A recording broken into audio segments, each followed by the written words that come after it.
Bénissons le Seigneur qui a encore permis que nous puissions nous réunir ici. Ce n'est pas un acquis, ce n'est pas un acquis. Être parmi les vivants, c'est une grâce extraordinaire. Personne ne paye, personne n'a donné quoi que ce soit pour être en vie. C'est tout simplement le fruit de la grâce de Dieu. Et nous ne devons pas prendre la grâce de Dieu pour acquis. Chaque fois que Dieu te donne une journée de plus, tu dois réaliser que Dieu t'a donné l'opportunité de plus d'accomplir ta mission sur la terre. D'accomplir ta mission sur la terre. Nous sommes sur la terre pour une mission. Nous sommes investis d'une mission. Nous sommes investis d'une mission. Dis à ton voisin qu'il a une mission sur la terre. Tu as une mission. Le seul problème, le seul défi que nous avons, c'est que à l'école, on ne va pas t'apprendre ça. Et beaucoup d'entre nous également, dans notre éducation, on ne nous a pas appris ça. Il n'y a personne qui t'a dit que tu as une mission. Pourquoi? Parce que aussi bien que notre éducation, que l'école, tout cela a été corrompu par l'ennemi. L'ennemi a eu le temps d'aller corrompre tous ces endroits.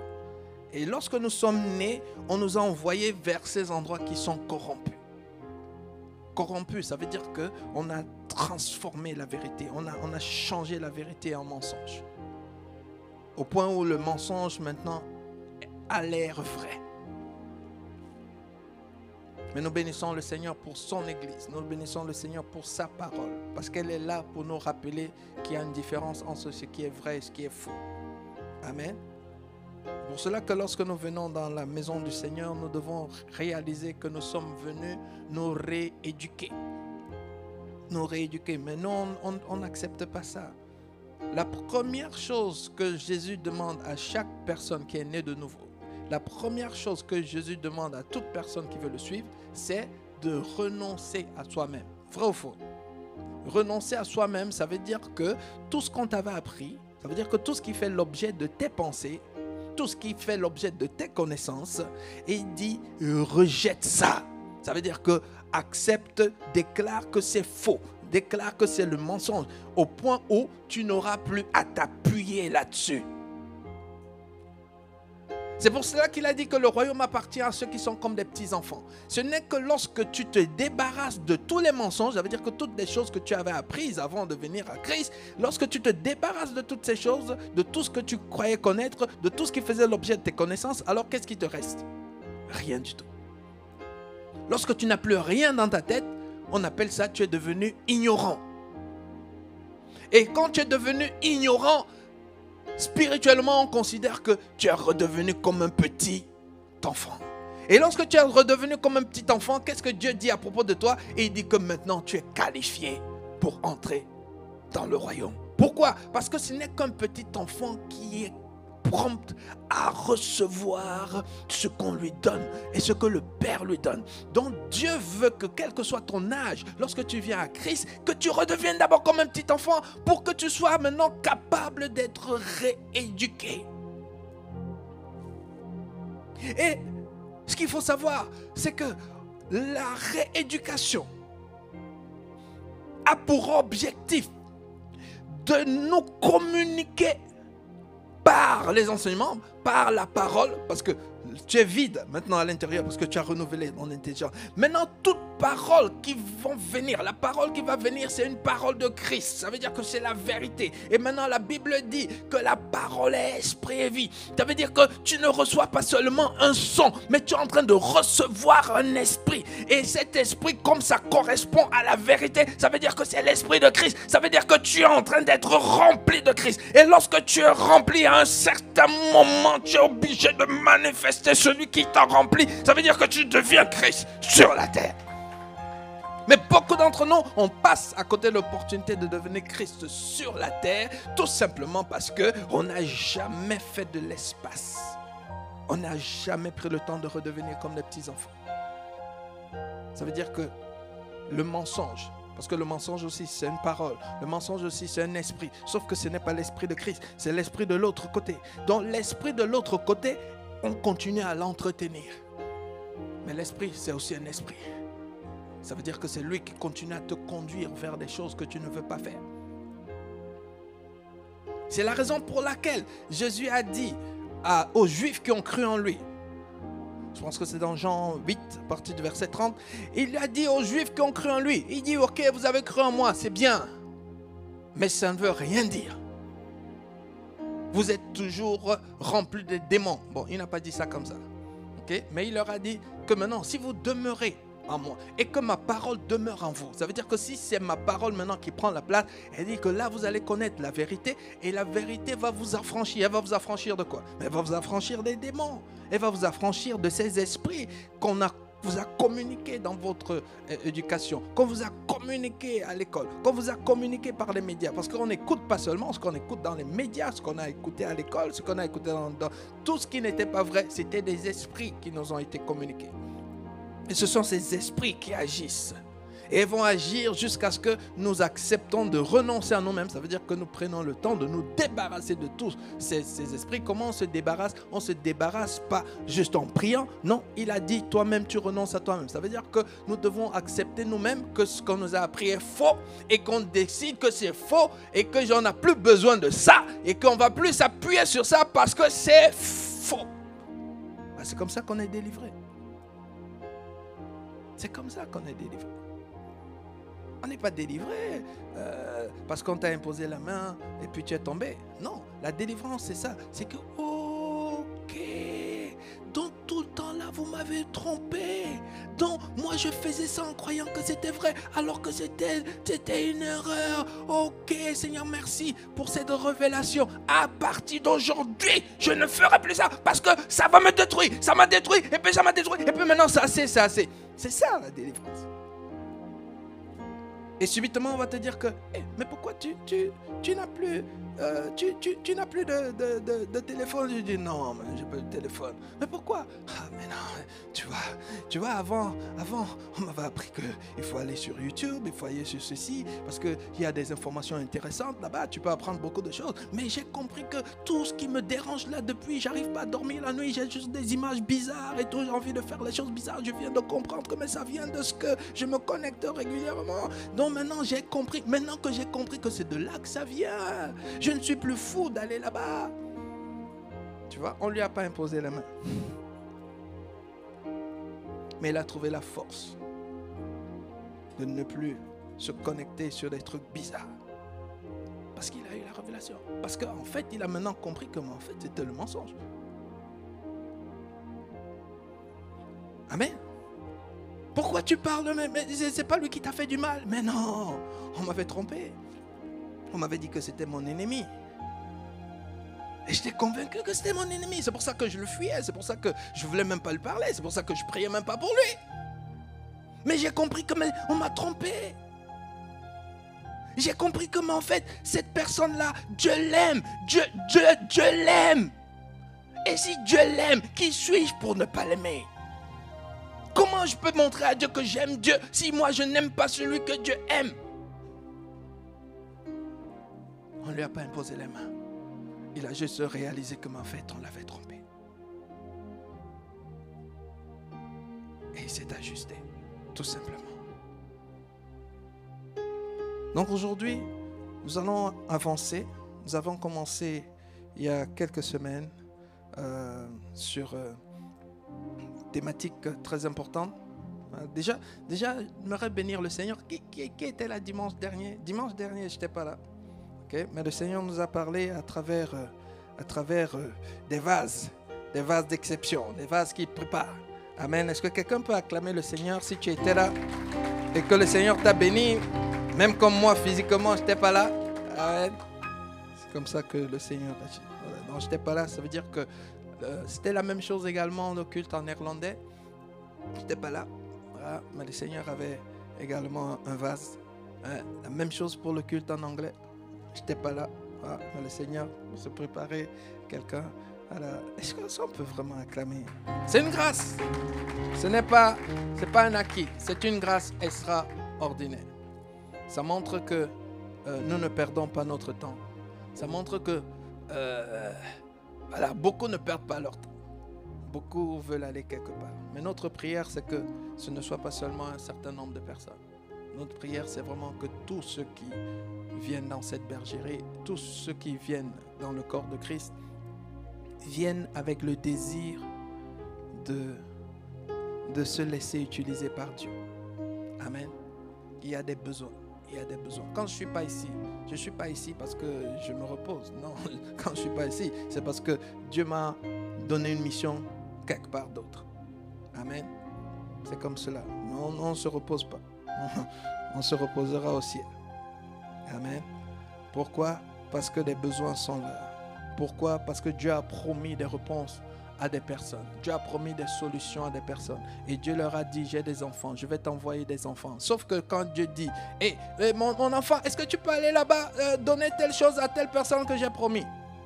Malheureusement, il y a beaucoup qui disent à Dieu, oh, je suis fatigué, oh, la semaine a été compliquée, oui, je dois aller ici, et je me suis marié, laisse-moi d'abord me reposer, je viens de me marier, laisse-moi d'abord faire le tour du monde, et puis je reviendrai. Je viens d'avoir un enfant, laisse-moi d'abord que l'enfant grandisse, d'abord...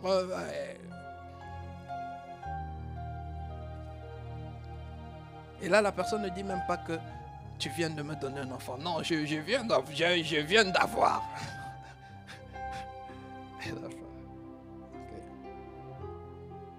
Alors, donc, je fais juste une parenthèse pour nous encourager, nous tous. Quand toi, tu te dis, non, mais moi, je veux être équilibré, moi, je veux. Lorsque tu dis ça, tu es en train de contribuer à ce qu'il y ait de plus en plus de personnes qui disent, où est Dieu? Si Dieu existait, pourquoi? Pourquoi tel problème? Si Dieu existait, pourquoi ça? Pourquoi ça? Mais quand les gens disent ça, c'est tout simplement parce que toi qui devais aller résoudre ce problème, tu as décidé de ne pas le faire. Maintenant, ce n'est pas toi que les gens voient. On ne voit pas que c'est toi qui es méchant, on voit Dieu. Dieu, pourquoi? Amen. Notre travail, c'est de faire que Dieu soit glorifié, que Dieu soit vu, que le monde entier dise que Dieu existe et que Dieu est un bon Dieu. Mais ça dépend de qui? Ça ne dépend pas de Dieu, ça dépend de toi. Dieu, lui, il a fait sa part. Il t'a donné l'équipement, il t'a donné le soutien, il t'a donné les grâces, il t'a donné les faveurs, il t'a donné ses enseignements, il t'a donné sa présence. Et il te dit, tout ce que je veux, c'est que tu m'amènes dans des endroits. Tu te déplaces avec moi. C'est moi qui vais agir. Moi, je veux juste que tu te rendes disponible. Quand je dis, allons éclairer à gauche, allez, tu te lèves. Allons éclairer à droite. Il y a des besoins là-bas, allons là-bas. C'est tout. C'est tout. Et il t'a même donné toutes les garanties. Il t'a dit que même si tu es fatigué, même si on est allé dans plusieurs endroits et que tu n'as pas pu te reposer, tu n'as pas pu dormir, il te dit, c'est pas grave. Je vais renouveler tes forces. Je vais renouveler tes forces. Malgré toutes les garanties que Dieu nous donne, nous on trouve encore des excuses. Oh, je dois passer le temps de qualité avec les enfants. Ok. Bon, bref, c'est pas ça le sujet aujourd'hui. Ok, donc nous avions commencé à introduire sur servir Dieu en prospérant en tous égards. Servir Dieu en prospérant en tous égards. Le Seigneur veut que nous comprenions que lorsque tu réussis ta vie, tu as servi Dieu. Lorsque tu échoues ta vie, tu as servi le diable. Je répète, tu as réussi ta vie. Réussir sa vie, ça veut dire que tu as accompli le mandat pour lequel Dieu t'a envoyé sur la terre. Tu as servi Dieu. Tu n'as pas accompli le mandat pour lequel Dieu t'a envoyé sur la terre. Tu as servi l'ennemi. Dans Jean 15,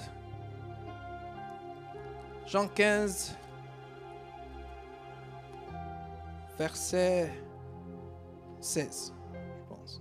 Voilà, je vérifie. Un petit instant. Jean 15.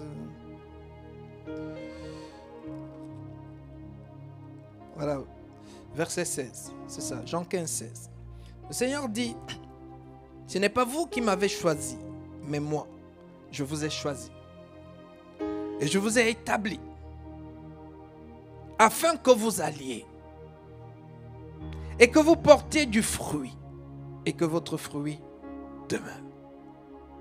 Donc le Seigneur dit ici que quel que soit comment tu t'es retrouvé en Christ, sache une chose, c'est lui qui t'a choisi. C'est lui qui allait te prendre. C'est lui qui t'a attiré. Et il t'a dit, j'ai une mission pour toi. J'ai une mission pour toi. Je ne t'ai pas choisi pour te choisir. Je ne t'ai pas choisi parce que tu es né dans une famille, un tel. Je ne t'ai pas choisi pour des beaux yeux. Je ne t'ai pas choisi même parce que tu as prié. Je t'ai choisi parce que j'avais un besoin. J'ai un besoin sur la terre. J'ai une situation à régler sur la terre. J'ai un problème à résoudre sur la terre. J'ai des personnes à bénir sur la terre. J'ai fait des promesses à certaines personnes sur la terre. Et c'est toi que j'envoie.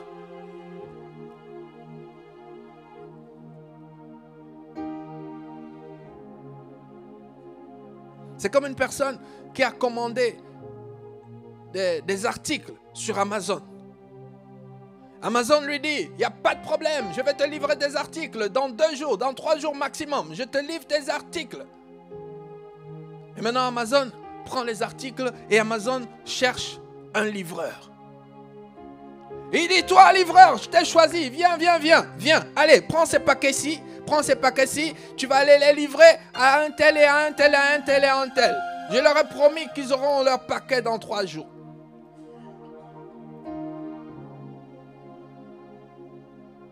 C'est toi et moi. Les personnes sont en train d'attendre leur paquet. Si on réussit nos vies, ils vont recevoir leur paquet. Si on échoue notre mission, ils ne vont pas recevoir leur paquet et ils vont boycotter Amazon. Amazon, c'est n'importe quoi. Ne va pas sur Amazon, ne commande pas sur Amazon, mais va plutôt vers les faux dieux. Va vers les concurrents de Amazon. Et c'est ce qui se passe lorsque nous refusons de tout mettre en œuvre. Alors, contrairement à toi et à moi, un bon livreur qui travaille pour Amazon, lorsque Amazon lui dit, voici les paquets, tu dois les livrer. Tu sais comment il fait? Il met tout en œuvre. Essaye de lui dire que, non, mais tu sais, ton enfant est malade, il va dire, amenez-le à l'hôpital. Moi, j'ai des colis ici que je dois livrer.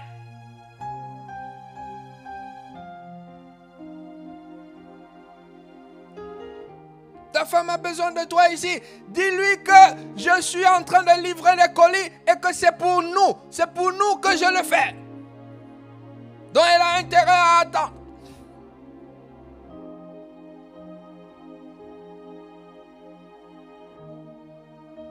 Oui, mais il faut passer du temps de qualité. Mais passer du temps de qualité, ça coûte cher. Pour qu'on aille à la plage là-bas, j'aille à la plage avec elle pour passer un temps de qualité, mais il faut que je livre des colis pour que je puisse être payé. Donc là, on peut dire à la femme, attends. Et puis elle aussi, elle va comprendre qu'elle doit attendre. Mais quand il s'agit du vrai travail, le travail pour lequel nous sommes créés, le travail pour lequel nous allons être jugés, lorsqu'il s'agit du vrai travail, on dit à notre employeur, faut attendre. Je ne suis pas disponible.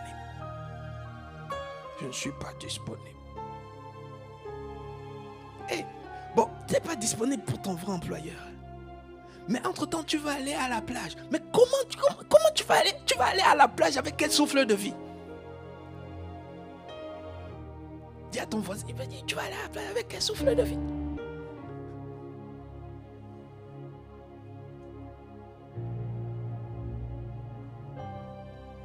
Je vais aller à la plage. Attends. Bon, je vais aller prendre soin de mes enfants. Tu vas prendre soin de tes enfants avec quelle respiration? Avec quelle force? Elle te vient d'où? Tu l'achètes où?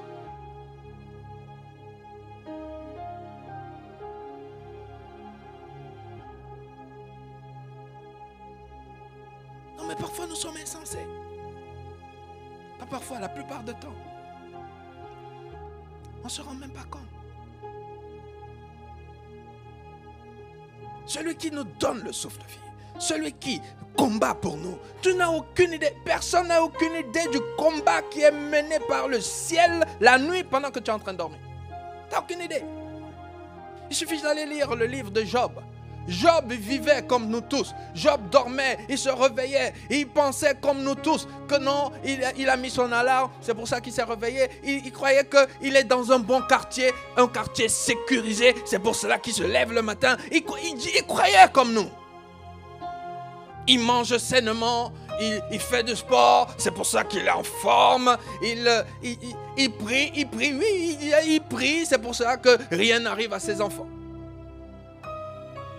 Mais ce que Job ne savait pas, c'est que la seule raison pour laquelle il pouvait se mouvoir, la seule raison pour laquelle il pouvait voir ses enfants, la seule et unique, c'est parce que la main de Dieu était sur eux. Il a suffi que dans une conversation entre Dieu et le diable, que Dieu dise, ok, je vais juste enlever ma main un peu. Et nous connaissons la suite. Il a juste enlevé la main, juste un peu comme ça. Le diable n'a pas... le diable sait détruire. Ce n'est pas un amateur, c'est un expert en destruction. Un expert. La seule personne qui peut l'empêcher, c'est Dieu et Dieu seul.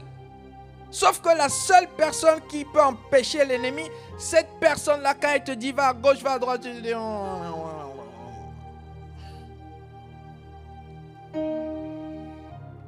Que le Seigneur nous délivre de cette folie.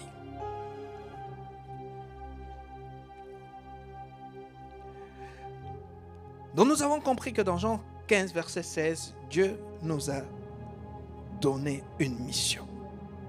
Il dit, je t'ai pris ici pour que tu ailles et que tu portes du fruit. Ça veut dire que porter du fruit, c'est ça notre mission. C'est ça que Dieu attend de nous. Dieu n'attend pas de toi et de moi que nous puissions faire la une des réseaux sociaux et toutes les autres choses. Dieu attend pas de nous qu'on ait des voitures, des maisons. C'est pas mauvais, mais ce n'est pas ça. Alors, dans Jean 15, verset 8, pour que nous comprenions que Dieu est sérieux quand il parle de fruits, quand il parle de porter du fruit, il est sérieux. Voici ce qu'il nous dit dans Jean 15, verset 5. Il dit, verset 8, pardon. Et il dit, si vous portez beaucoup de fruits, il n'a pas dit si vous portez de fruits. Il dit qu'il nous a choisi, la mission c'est d'aller et de porter du fruit, n'est-ce pas? Mais il vient insister ici maintenant que celui qui va porter beaucoup de fruits, pas juste porter du fruit, celui qui va porter beaucoup de fruits, c'est lui qui va faire la joie du Père. Amen. Si vous portez beaucoup de fruits, c'est ainsi que mon Père sera glorifié. En d'autres termes ici, le Seigneur est en train de dire que le niveau de ton succès détermine le niveau de joie et de gloire que le Père va ressentir. Donc tu es en train de discerner que Dieu n'est pas glorifié parce que tu as chanté. Sois glorifié. Il y a un chant comme ça, non? Sois glorifié. Sois glorifié. Sois glorifié. Oh oui, Seigneur, sois glorifié. Même si tu chantes comme ça toute ta vie, c'est-à-dire que toi tu es seulement à l'église et sois glorifié. Les anges ont envie de te gifler. Ils vont te dire, depuis quand est-ce qu'on glorifie le Seigneur en chantant je sois glorifié? Il dit, je te dis ici, il est glorifié lorsqu'on voit beaucoup de fruits. Les fruits, c'est ce qu'on appelle la prospérité. Lorsqu'on parle ici de la prospérité à tous égards, la prospérité, c'est le résultat d'un processus. Ça veut dire que le fruit, comment on porte le fruit? C'est la question qu'on doit se poser. Comment on porte de fruits? Le Seigneur m'a inspiré un livre, je pense que j'ai déjà écrit, c'est l'art de porter du fruit. Comment on porte de fruits?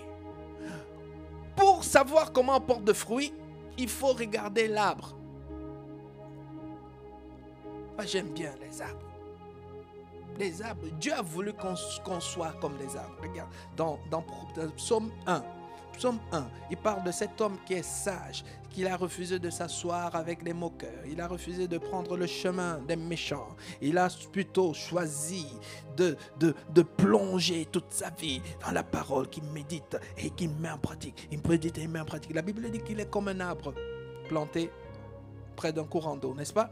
Dieu, quand il nous regarde, il voit un arbre. C'est pour cela que Dieu attend de toi et de moi que nous portons du fruit. Le fruit, c'est quoi? C'est l'arbre qui porte du fruit. Mais ce que je viens t'annoncer ici, c'est que l'arbre ne cherche pas les fruits.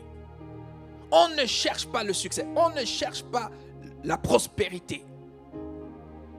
Dieu sera glorifié lorsque tu seras prospère, lorsque tu pourras porter du fruit. Mais ceux qui portent du fruit, ceux qui sont prospères, ne sont pas focalisés sur la prospérité. Ils ne sont pas focalisés sur les fruits. L'arbre ne cherche pas le fruit. Comment alors, pasteur, comment on devient prospère pour plaire à Dieu? Comment est-ce qu'on porte beaucoup de fruits si on ne doit pas être focalisé sur le fruit? C'est une très bonne question. Quand quelqu'un se focalise sur le fruit, il va prier, Seigneur, rends-moi prospère. Seigneur, donne-moi de porter des fruits. Donne-moi des fruits. Que ma vie soit une vie fructueuse. On ne prie pas pour ça. Josué 1, verset 8. Voilà quelqu'un que Dieu avait appelé.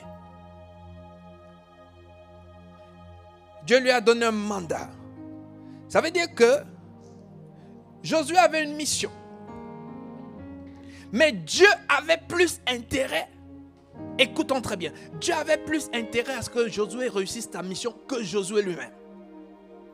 Ça veut dire que le succès de Josué était plus intéressant pour Dieu que pour Josué lui-même.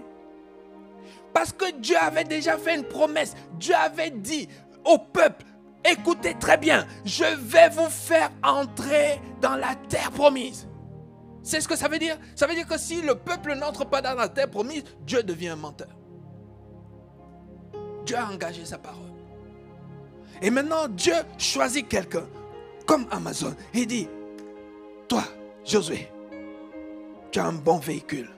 Voici, je mets à l'intérieur de toi les articles que tu dois livrer. Si tu ne les livres pas, c'est ma honte. Mais si tu arrives à les livrer et tu les livres à temps, c'est moi qui suis glorifié. Amen. Naturellement, quelqu'un devait s'attendre à ce que le Dieu qui est tout puissant, omniscient, omnipotent, tu devais t'attendre à ce qu'il déporte lui-même cette voiture avec Josué à l'intérieur et qu'il lui-même, il le porte et qu'il dise à Josué, Josué, regarde comment je vais te faire atterrir là-bas dans les adresses où tu dois déposer.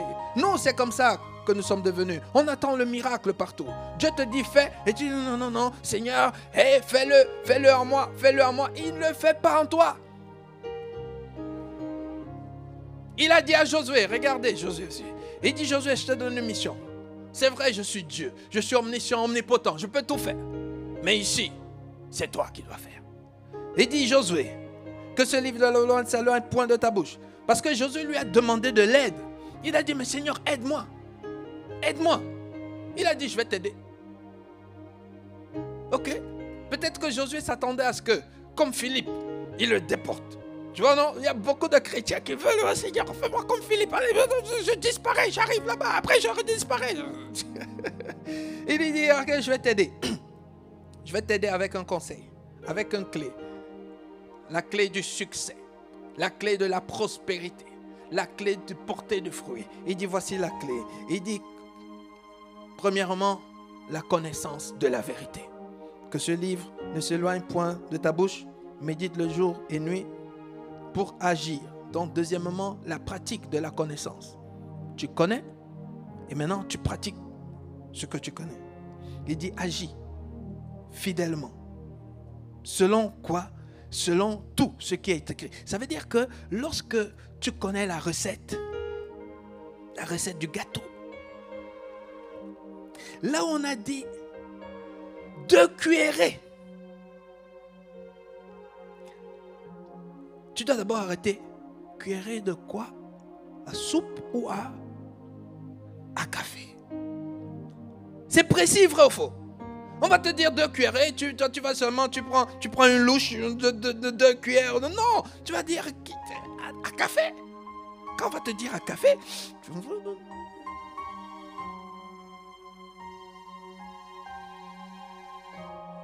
vrai ou faux, n'est-ce pas? C'est ça. Hein? Quand on a la recette, on est précis. Donc Dieu dit ici, quand tu médites la parole, et maintenant tu connais la parole, tu connais la règle, et que tu vas maintenant appliquer la règle, il dit applique la règle à la lettre. C'est pour ça qu'il lui dit ici, fidèlement. Ça veut dire que tu ne modifies rien, tu ne laisses rien, tu n'ajoutes rien. C'est ça qu'on appelle fidèlement. Et selon tout ce qui est écrit, ça veut dire que tu ne laisses aucune parole, aucun détail. Il dit que c'est alors que tu auras du succès dans toutes tes entreprises. Il faut comprendre ici que tes entreprises là, ce sont des entreprises que Dieu a mis. Ça veut dire que le mandat que je t'ai donné, ce n'est pas des choses que tu choisis toi-même de faire. C'est comme ça que tu auras du succès dans la livraison là des produits que je t'ai donnés. Et c'est comme cela que tu réussiras ta vie. Ça veut dire que réussir selon Dieu. Et si on prend ça, et si on dit, on prend ça et on attache ça à Jean 15, 8, que nous avons lu, c'est lorsque vous allez porter beaucoup de fruits que le Père sera glorifié. Il est en train de dire ici que c'est lorsque tu vas faire ça, que moi, le Père, je serai glorifié. Ça veut dire que pour que le Père soit glorifié, ça dépend de qui? Ça dépend de toi et de moi. Ça dépend de toi et de moi. Porter du fruit, réussir à tous égards, le Seigneur dit ici que c'est connaître les lois, appliquer les lois à la lettre, à la lettre, à la lettre, à la lettre. Alors, comment on applique les lois? Et on va s'arrêter avec ça. Pense toujours à l'arbre. Je vous ai dit, tu dois aimer l'arbre. L'arbre, c'est notre modèle. L'arbre ne commence pas en étant un arbre. L'arbre commence en étant une petite graine. Une petite graine. Mais la petite graine qui a l'air insignifiante, en apparence insignifiante, en apparence rien du tout. C'est peut-être toi le chrétien qui est arrivé ici, tu te dis je connais aucun verset biblique, est-ce que moi je suis quelqu'un, il y a les uns, il y a les autres, tu vois, moi je suis, là tu te négliges. Mais Dieu veut que tu saches que on ne peut jamais demander à quelqu'un de porter du fruit si il n'est pas une graine à l'intérieur de laquelle se trouve un tsunami. La graine, elle est insignifiante, mais à l'intérieur de la graine, il y a tout un arbre avec des milliards de fruits. C'est juste que l'œil humain, là, physique, ne voit pas tout ce qui est à l'intérieur. C'est pour cela que toi, tu te négliges. Mais quand tu passes à côté d'un sorcier, il voit. Après, on commence à t'attaquer. Parce que lui, il n'a pas juste vu la graine. Il a vu le potentiel de la graine. Mais toi et moi, on n'a pas besoin que quelqu'un vienne nous parler de notre potentiel. Quelqu'un ne doit pas besoin de nous parler de notre étoile. Tu dois le savoir automatiquement qu'à l'intérieur de toi, il y a un tsunami extraordinaire. Mais ce tsunami ne t'appartient pas. Cette étoile n'est pas pour toi. Cette étoile, c'est pour quelqu'un à qui Dieu a promis que je vais venir t'éclairer. Mais je vais venir t'éclairer. J'ai mis cet éclat à l'intérieur de quelqu'un qui est en train de dormir devant YouTube, Netflix, avec un trésor. Ce trésor n'est pas pour toi. Dis à ton voisin, c'est pas pour lui. Tu peux pas juste choisir d'en faire ce que tu veux. Je vais m'asseoir avec, je vais. C'est pas pour toi. C'est une pièce de puzzle. C'est une pièce d'un puzzle qui manque. Lorsqu'on regarde la terre, on voit qu'il y a des creux quelque part. Il y a des choses qui manquent. Mais ces choses qui manquent, c'est toi qui les as. Il y a un manque d'harmonie parce qu'il y a des endroits où il y a des choses qui manquent. Et on regarde, on dit que voilà, mais ça c'est informe. Comment Dieu crée quelque chose d'informe? Non, il n'a pas créé quelque chose d'informe. C'est que quelqu'un qui a la partie qui manque là, il est en train de dormir quelque part. Il est en train de dire c'est les vacances. Il faut aller là où il y a le soleil.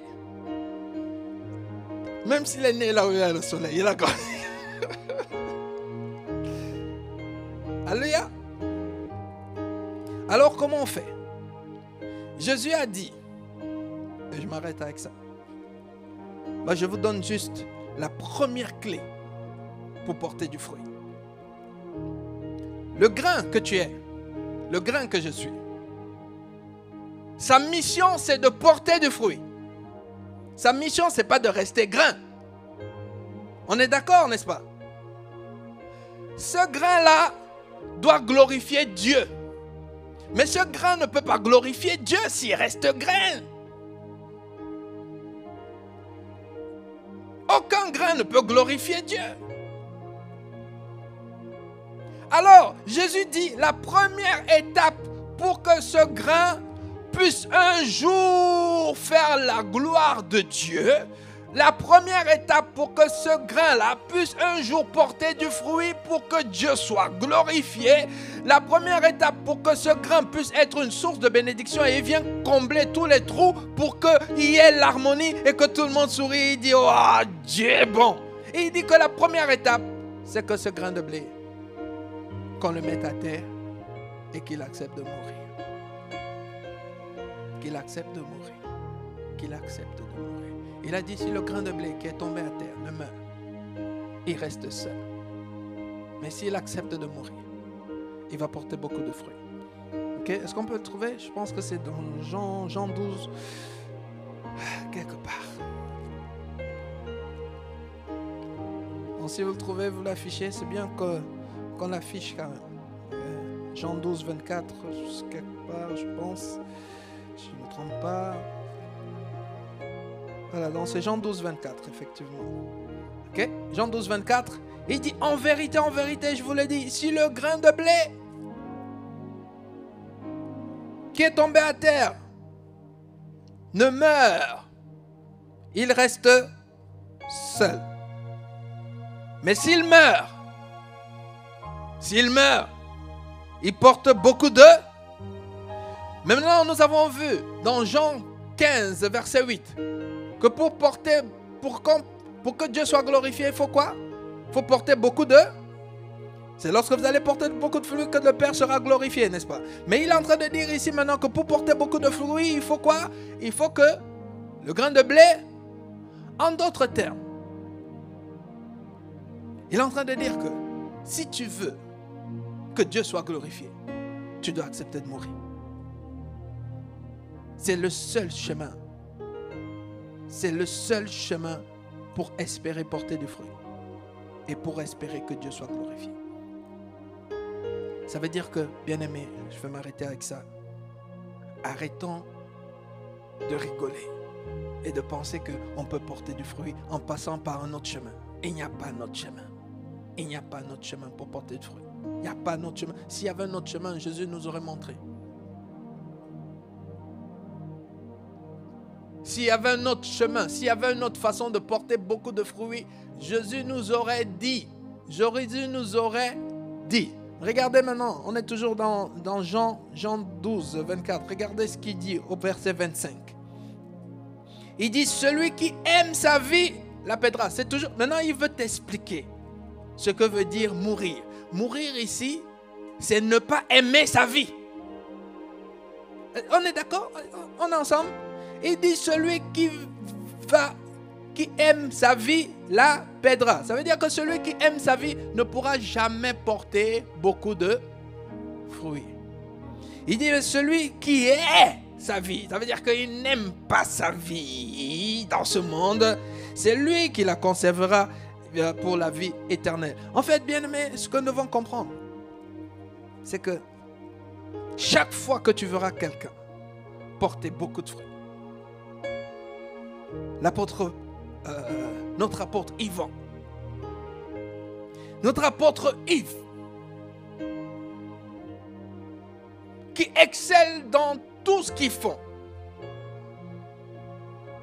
Notre père ici dans le Benelux, le pasteur Christian, qui excelle dans tout ce qu'il fait et qui porte des fruits, des vies sont transformées, des vies sont sauvées partout, des milliers de personnes peuvent témoigner. Ça veut dire que des milliers de personnes mangent leurs fruits. Qu'est-ce qu'ils ont tous en commun? Ils n'aiment pas leur vie. Ils n'aiment pas leur vie. Oui, mais pasteur, mais comment ils n'aiment pas leur vie? Comment ils n'aiment pas leur vie? Faut que je dise comment ils n'aiment pas leur vie. Toi, tu aimes ta vie, c'est pour cela que tu dors 8 heures par jour. Pourquoi tu dors 8 heures par jour? Moi, les médecins ont dit qu'il faut dormir minimum 8 heures par jour. Pourquoi? Pour vivre. Tu vois, toi, tu veux vivre. Toi, tu vois, toi, ton réflexe, c'est ce qui va te faire vivre. Mais eux, leur réflexe, c'est pas ce qui va leur faire vivre. Leur réflexe, c'est que, qu'est-ce que le Père a dit? Le Père a dit, prie sans cesse.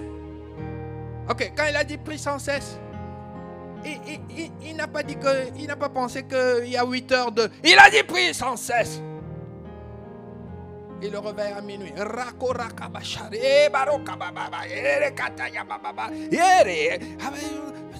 Il n'a pas dormi. Et là où il pense maintenant qu'il doit dormir, le Saint-Esprit le réveille et lui dit, hé, lève-toi, va prier pour telle personne, va faire ceci à telle, va donner ceci à telle, va faire, et il le faut.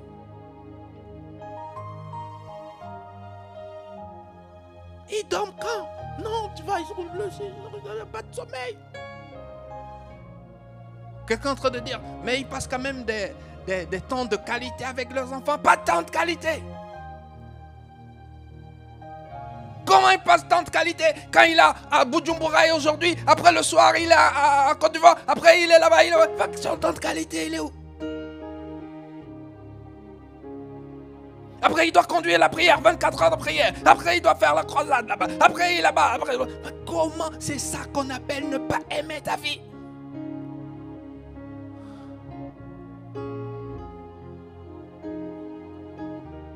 Est-ce que quelqu'un comprend?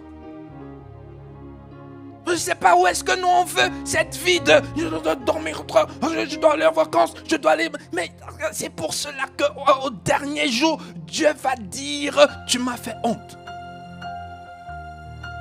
Tu m'as fait honte. Tu m'as fait honte. Tu m'as fait honte. Et nous on veut suivre. Nous on veut suivre ce modèle. Nous on veut les suivre. Parce qu'eux ils sont en train de faire ce que la parole demande de faire. Ils n'aiment pas leur vie. Alors nous aussi, on ne doit pas aimer nos vies. Moi, vendredi dernier, voilà, je dois faire la veillée de prière à Bruxelles. ICC Bruxelles. On me dit, yes, chef. Entre-temps, j'ai un centre de formation. Je dois donner formation à 8 heures du matin. Tu ne vas pas dire Oh, ben non, madame, on cherchait quelqu'un d'autre. Parce que si je vais faire la veillée, ça veut dire que je vais finir là-bas à 5 heures. Ça veut dire que je serai ici à Anvers à 6 heures. Oh, ça veut dire que je n'aurai pas le temps de me reposer. Parce que justement, après la formation, je dois assister à une bénédiction nuptiale à Saint-Nicolas. Et après la bénédiction nuptiale, j'ai un rendez-vous encore ici pour une formation. Et le soir à 20h, j'ai une masterclass qui était déjà programmée depuis. Non, on ne pense pas comme ça. Quelqu'un qui n'aime pas sa vie, il se dit, je ne fais de ma vie aucun cas, comme si elle m'était précieuse. Ça, c'est les mots de l'apôtre Paul. Je fais de ma vie aucun cas, comme si elle m'était précieuse. Ça veut dire que si ça me tue, que ça me tue. Il a dit, pourvu que j'accomplisse.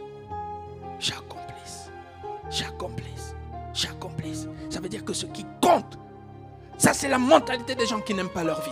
Ça c'est la mentalité des gens qui sont morts. Ils se disent, peu importe ce qui arrive, qu'importe, même si je tombe en route pour la gloire de Dieu. Mais Dieu qui est puissant, il ne va pas me laisser tomber tant que je n'ai pas accompli. Oui, ça fait mal. Oui, tu n'arrives pas à dormir. Oui, c'est comme... Mais Dieu te donne sa joie. Parce que lorsque tu vois là où tu allais intervenir, tu vois les vies transformées, tu vois les gens glorifier Dieu, tu vois les gens dire merci Seigneur, merci Seigneur, merci Seigneur. Et tu dis à l'intérieur de toi, Dieu est en train d'acclamer parce qu'il est en train de te dire merci mon fils, merci ma fille, parce qu'à travers ton sacrifice, il y a des gens qui sont en train de me glorifier. Tu as réussi ta mission, tu as réussi ta mission.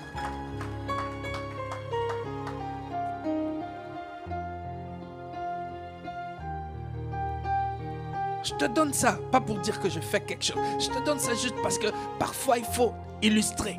Amen. Pour que quelqu'un ne parte pas là-bas juste avec oui, mais ça veut dire quoi? Ne pas aimer sa vie, ça signifie quoi? Ça signifie quoi? Ça signifie ça, c'est ça que ça signifie. C'est ça que ça signifie. C'est ça que ça signifie, bien-aimé. Mais imagine alors qu'on soit nombreux à avoir comme ça, à fonctionner comme ça. Vous savez ce que ça va donner? Juste nous qui sommes ici.